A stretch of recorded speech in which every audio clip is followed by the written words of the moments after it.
नमस्कार दोस्तों, आप सभी का स्वागत है एजू अकेडमी में। दोस्तों, कई छात्र 12वीं की परीक्षाओं को पूरा करने के बाद सरकारी नौकरी के अवसरों की तलाश करते हैं। उन छात्रों के लिए जो किसी कारणवश आगे की पढ़ाई करने में असक्षम हैं या अपनी स्नातक की पढ़ाई कर रहे हैं, 12वीं पास के लिए सरकारी नौकरी की परीक्षा दे सकते हैं। 12वीं पास सरकारी नौकरी के लिए उच्च योग्यता वाले छात्र भी उपस्थित हो सकते हैं। आप में से कई लोग उन संभावित अवसरों के बारे में सोच सकते हैं जिन्हें आप 12वीं के बाद तैयारी कर सकते हैं।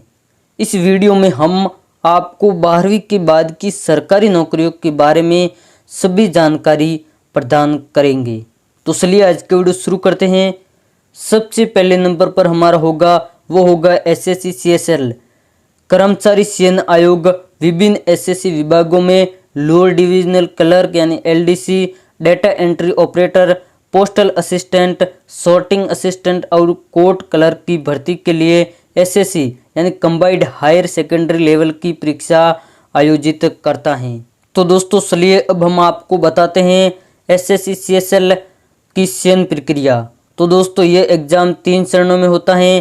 पहला टीयर 1 जिसमें ऑब्जेक्टिव टाइप के क्वेश्चंस आते हैं और एक कंप्यूटर बेस्ड एग्जाम होता है। इसमें 100 क्वेश्चंस पूछे जाते हैं और 200 नंबर का पेपर होता है जिसको 1 घंटे में पूरा करना होगा।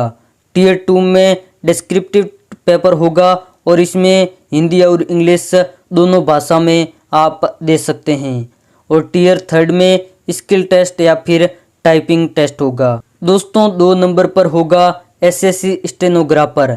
एसएससी यानी कर्मचारी चयन आयोग ग्रेड सी और ग्रेड डी की भर्ती के लिए एसएससी स्टेनोग्राफर परीक्षा आयोजित करता है। आप 12वीं के बाद स्टेनोग्राफी सीख सकते हैं और इस अधिसूचना के लिए आवेदन भी कर सकते हैं। एसएससी स्टेनोग्राफर चयन प्रक्रिया में एक लिखित परीक्षा और एक स्किल टेस्ट या स्टेनोग्राफी टेस्ट शामिल है।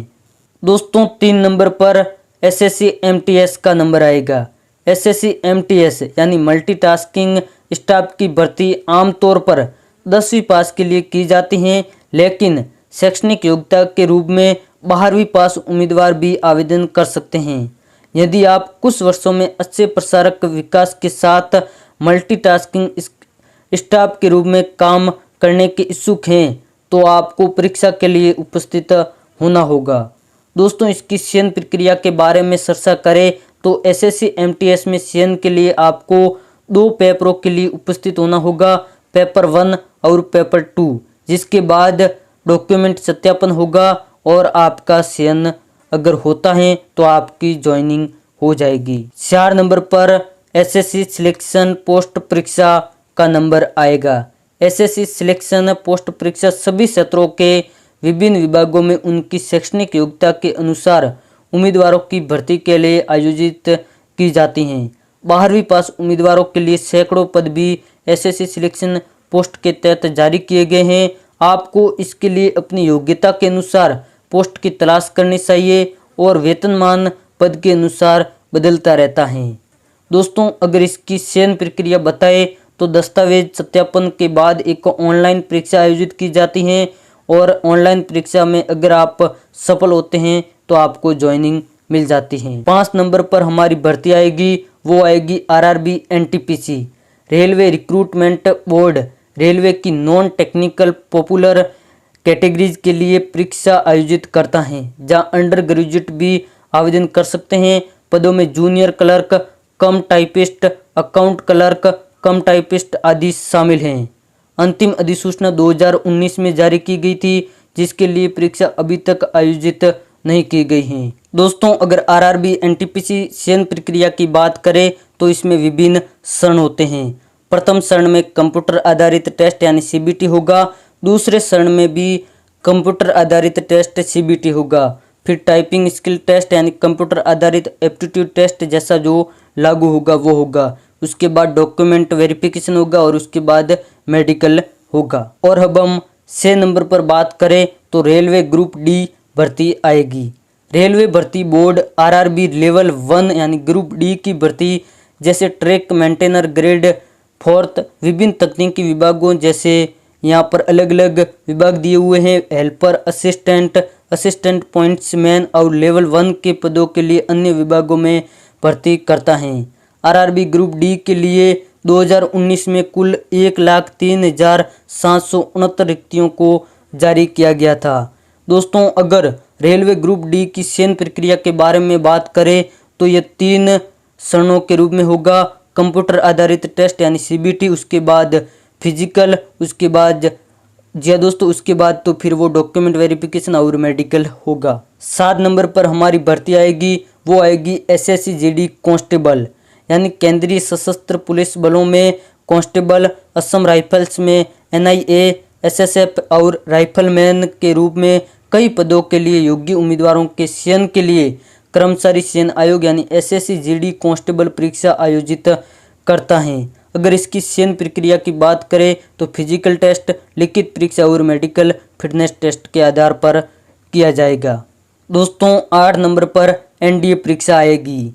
दोस्तों बता दें कि संघ लोक सेवा आयोग यानी यूपीएससी हमारे देश की सेना, नौसेना और वायुसेना के विंग में प्रवेश के लिए राष्ट्रीय रक्षा अकादमी प्रवेश परीक्षा आयोजित करता है। रक्षा बलों में काम करके देश की सेवा करने का जज्बा रखने वाले उम्मीदवार साल में 2 बार आयोजित एनडीए की परीक्षा में उपस्थित हो सकते हैं।